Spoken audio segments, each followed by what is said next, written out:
আসসালামু আলাইকুম। তো আমি এখানে নিয়ে নিয়েছি আজকে একটা নাস্তা বানাবো। তো নাস্তা বানানোর জন্য এখানে আমি ময়দা নিয়ে নিয়েছি, আর চুলাতে আমি আলু সিদ্ধ বসিয়ে দিয়েছি, আর এখানে আমি দিয়ে দিয়েছি শুকনো মরিচ তেলে ফাঁকি করে, আর একটু ধনিয়া তেলে, তারপর হচ্ছে গিয়ে ফাঁকি করে আমি একসাথে রেখে দিই। তো সেই মশলাটা আমি একটু দিয়ে দিয়েছি, আর এখানে দিয়ে দিয়েছি পরিমাণ মতো লবণ, আর দিয়েছি তেল। তো এখন আমি একটু ভালো করে এগুলোকে একসাথে তেলের সাথে মশলাটার সাথে একটু মেখে নিব। তো এই তো তেলের সাথে আর মশলার সাথে আমার ভালো করে মাখানো শেষ ময়দাটা। তো এখন এখানে আমি কুসুম কুসুম গরম পানি দিয়ে আমি এই আটাটাকে ভালো করে মথে নিব।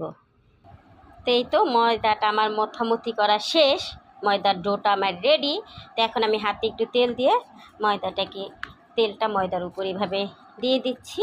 তো এখন এটাকে একটু রেস্টে রেখে দিব কিছুক্ষণ। আর চলেন ওইখানে যে বললাম ময়দা নাস্তার জন্য যেটা দিয়েছি চিকেন দিয়ে, সেটা কিভাবে রেডি করে। তো চলেন সেই বানানো আপনাদেরকে একটু দেখিয়ে দিচ্ছি। তো এখানে আমার আলু সিদ্ধ করা শেষ, এখন আমি আলুটাকে একটু পেস্ট করে নিব, আর কি একটু মধ্যে নেই। আর হচ্ছে কি আমি এখানে অন্য মশলাটা একটু রেডি করে নিচ্ছি। তো ভিডিওটা আজকে একটু বড় হবে, কিন্তু দেখেন এই নাস্তাটা খেলে আসলেই অনেক ভালো লাগবে। এখানে হচ্ছে কি আমি মুরগির বুকের মাংসটা নিয়ে একটু সিদ্ধ করে নিয়েছি। এখানে শুধু আমি লবণ দিয়ে একটু সিদ্ধ করে তারপর হাত দিয়ে একটু ছিঁড়ে ছিঁড়ে নিয়েছি বুকের মাংসটাকে। তো এখন আমি এখানে তেল বসিয়ে দিয়েছি, তো মাংসটা আমি তেলে দিয়ে দিব। এখানে আমি আগেই তেলটা দিয়ে দিয়েছি, তো তেলটা গরম হয়ে এসেছে, এখানে আমি মাংসটা দিয়ে দিলাম। আর এখানে আমি কাঁচামরিচ আর পেঁয়াজ কুচি করে রেখেছি, তো এটা আমি এখানে দিয়ে দিব। এটাকে একটু ভালো করে নেড়ে চেড়ে একসাথে মিশিয়ে নেব। একটু ভালো করে একটু নাড়বো। আমি হচ্ছে যেটাকে বেশি ভাজা ভাজা করব না, সব মশলা দিয়ে আর কি একটু নেড়ে চেড়ে হালকা একটা ভাজা দিয়ে নেব। তো এইখানে আমি দিয়ে দিলাম আদার পাউডার। তো এই পাউডারগুলো আপনারা আদা বা রসুনের পাউডার আপনারা চাইলে আমার কাছে অর্ডার করতে পারবেন। আমি ঘরোয়া পদ্ধতিতে খুব সুন্দর করে এই তো আদার পাউডারটা বানিয়ে নিই। তা আপনারা চাইলে সব ধরনের মশলাই আমার কাছে অর্ডার করতে পারবেন। তো এখানে আমার পরিমাণ মতো আমি আদা আর রসুনের পাউডারটা দিয়ে দিচ্ছি। আদার পাউডারটা দিয়ে দিলাম, এখন দিয়ে দিলাম রসুনের পাউডারটা, আর দিয়ে দিলাম ধনিয়া গুঁড়া,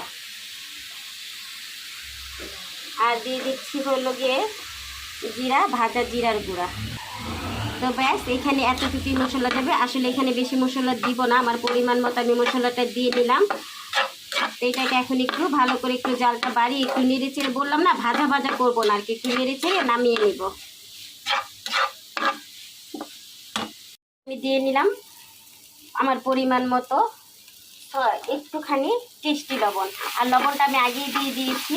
আর এখানে অল্প একটু সামান্য একটু আমি টেস্টি লবণ দিয়ে দিলাম, আর দিয়ে দিচ্ছি হলো গিয়ে টমেটো সস। তো টমেটো সস এখানে আমি 2টা নিয়েছি, আর দিয়ে দিচ্ছি সামান্য পরিমাণ সয়া সস। তো এখন এটা দিয়ে আমি একটু নেড়ে মিশিয়ে এটাকে নামিয়ে ফেলবো।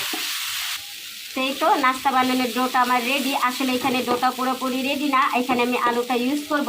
তো আমার এই রান্না করার চুলার ঝামেলার যেই ডোটা বানানো, সেটা আমি রেডি করে নিলাম আর কি। এখানে চিকেন আর হচ্ছে গিয়ে পেঁয়াজ দিয়ে আর কাঁচামরিচ দিয়ে, এখন হচ্ছে গিয়ে আলু আমি ছিলে তারপর হচ্ছে গিয়ে আলুটাকে মুথে আমি এটার সাথে মিলিয়ে নিব। তো চলেন এইখানের কাজ শেষ, আলুর এখানে চলে যাই। তো এখানে আমি আলুটাকে ভালো করে হাত দিয়ে ভেঙে মুথে নিয়েছি। এখন হচ্ছে গিয়ে সেই সেই মাংসটা আমি এখন আলুর সাথে ভালো করে মাখিয়ে নিব। আর এখানে তো আমি ফ্রি বেলুন, তারপর হচ্ছে গিয়ে আটা সব কিছু নিয়ে রেডি। তো এখন এটাকে আগে মিলিয়ে নিই খুব ভালো করে, তারপরে এটাকে রেডি করে নিই। এখানে আমি ময়দা দিয়ে আমি এখানে একটা রুটি বানিয়ে নিয়েছি বড় করে। তো এরকম বড় করে একটা রুটি বানিয়ে নেবেন। আর এখানে হচ্ছে কি আমার নাস্তার ডোটা রেডি। আর আমি এখন এখানে কি করব, এই সাইজের মাঝখান বরাবর একটা মুখা নিয়ে আমি এখানে বসিয়ে দিয়ে এই তো এটাকে একটু চাতা দিয়ে দিব যাতে এটা উঠে না আসে। আর এখানে হচ্ছে কি এই তো সব ডোটা আমি এখানে এভাবে করে পুরো রুটিতে এভাবে করে দিয়ে দিব। তো এটা একটু আমি দিয়ে তারপর আপনাদেরকে দেখাচ্ছি। তো এভাবে সুন্দর করে হাত দিয়ে চেপে চেপে রুটির সাথে দিয়ে নেবেন। এই তো ডোটাকে আমি পুরো রুটিতে দেখেন খুব সুন্দর করে দিয়ে নিয়েছি। এখন এই মুখাটা দেওয়ার কারণ হচ্ছে, এখন হচ্ছে কি আমি এখান দিয়ে এভাবে একটু মুখার সাইডটা দিয়ে কেটে নিব যাতে এটার সাথে না থাকে কি। তো আমি এটাকে একটু কেটে মাঝখানটা একটু উঠিয়ে নিচ্ছি। তো এই তো আমি কেটে নিয়েছি। এখন হচ্ছে কি আমি এটাকে এভাবে থাক, আমি এটাকে পরে উঠাবো। তো এখন আমি হচ্ছে কি এটাকে এভাবে এভাবে করে একটু কেটে নিব। আমি হচ্ছে এটাকে একটু ডো করে নিব। তো তো এটাকে আমি একটু সাইজ মতো কেটে কেটে নিচ্ছি। তো আমার সাইজ অনুযায়ী আমি কেটে নিচ্ছি। তা আপনারা সবাই এভাবেই কেটে নেবেন। তা আমি একটু কাটাকাটিটা শেষ করি, তারপর আপনাদেরকে নাস্তাটা আর কি পেঁচিয়ে আমি দেখাচ্ছি আমি কিভাবে রোলটা তৈরি করব। তো এই তো আমার রুটিটা কাটা শেষ, আর মাঝখানের টুকরোটা আমি উঠিয়ে ফেলেছি। আর এখন হচ্ছে গিয়ে আমি একটা, এই তো দেখেছেন কিভাবে বটে নিয়েছি। তো আপনাদেরকে এই রোলটা বানিয়ে আমি দেখাচ্ছি। এটার মজা হবে কি, এটার প্রত্যেকটা লেয়ারে লেয়ারে এই চিকেনের ডোটা কামড়ে কামড়ে পড়বে। খুবই মজাদার একটা নাস্তা। আসলে একটু বানিয়ে বাচ্চাদেরকে খাওয়াবেন, দেখবেন বাচ্চারা আসলে অনেক পছন্দ করবে। তা আমি এই তো আরেকটা বানিয়ে আপনাদেরকে দেখাচ্ছি। এই তো এভাবে এভাবে করে এভাবে, তারপরে এখানে একটু পানি দিয়ে হাতটা একটু ভিজিয়ে এটা একটু করে এখানে একটু লাগিয়ে দিবেন এভাবে। তারপর হচ্ছে কি এটা তেলে ভেজে আমি দেখাচ্ছি। তো আমি সবগুলো একটু রেডি করে নিই।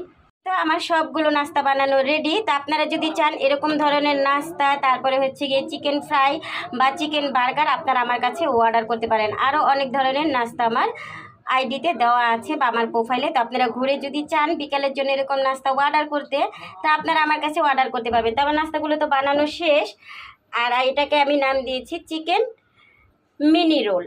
তো হচ্ছে গিয়ে আপনারা যদি চান তাহলে অর্ডার করতে পারবেন। আর এখানে হচ্ছে গিয়ে আমি তেলটা আগেই গরম বসিয়ে দিয়েছিলাম। তো একটা একটা করে এখন আমি তেলের মধ্যে ছেড়ে দিব। এই তো আমি একটা করে ছেড়ে দিচ্ছি। আর এটা হচ্ছে গিয়ে ডুবা তেলে ভাজতে হবে। আর জালটাকে, চুলার জালটা একেবারে লো হিটে রেখে ভেজে নিতে হবে, কারণ এটা লেয়ারে লেয়ারে যেন ভাজাটা আর কি ভালোভাবে হয়। তো আমি এতে একটা একটা করে দিয়ে দিচ্ছি। আর আমার তেলটা গরমও হয়ে এসেছে। আর আমি চুলার আঁচটা এখন একেবারে লো হিটে রেখে দিয়েছি। তো এই তো আমি এখানে কয়েকটা একসাথে দিয়ে দিয়েছি, বেশি দেইনি, কারণ গাদাগাদি হয়ে গেলে দেখা যায় উল্টাতে সমস্যা হবে। তো তার জন্য আমি পরিমাণ মতো অল্প করে আর কি দিয়ে দিয়েছি। তো এই তো এ পাশটা ভাজা হোক, তারপর আমি উল্টিয়ে দিচ্ছি। এই তো নাস্তাটা আমার ভাজা শেষ, আর এই তো নাস্তা রেডি। আমি প্লেটে উঠিয়ে নিয়েছি। আসলে মচমচে কুরকুরে মচমচে হয় এই নাস্তাটা।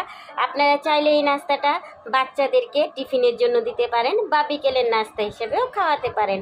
একদিন অবশ্যই ট্রাই করে দেখবেন কেমন হয়েছে। আল্লাহ হাফেজ।